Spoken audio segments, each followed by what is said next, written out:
मार्कुस रचित सुसमाचार इसका 3 अध्याय 1 से 35 आयत।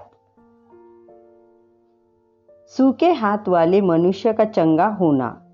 और वह फिर आराधनालय में गया और वहाँ एक मनुष्य था जिसका हाथ सूख गया था और वे उस पर दोष लगाने के लिए उसकी घात में लगे हुए थे कि देखे वह शब्द के दिन में उसे चंगा करता है कि नहीं।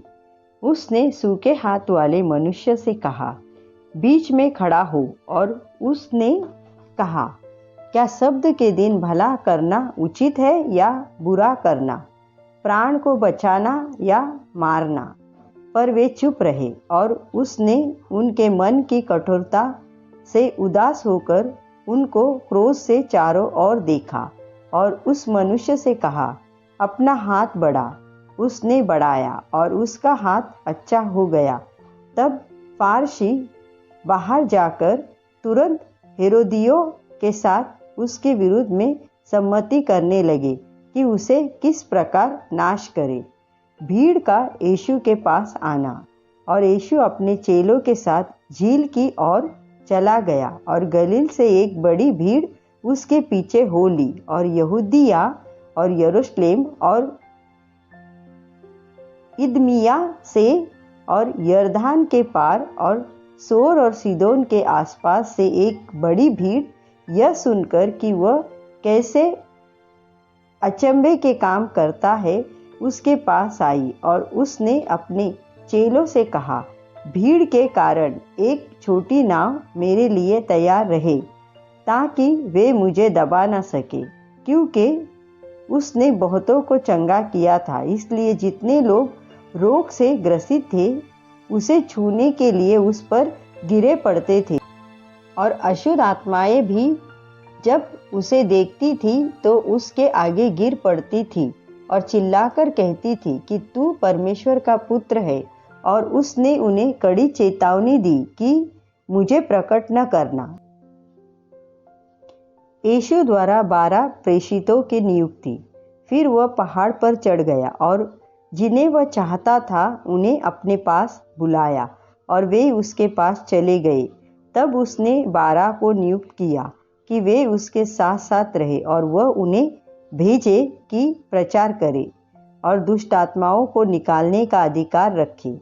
और वे यह है, शमौन जिसका नाम उसने पतरस रखा, और जब्दी का पुत्र याकूब और याकूब का भाई योहान जिनका नाम उसने भूनिसर्ग अर्थात गर्जन के पुत्र रखा, और आंद्रियास और फिलिपुस और बर्तलमै और मत्ती और थोमा और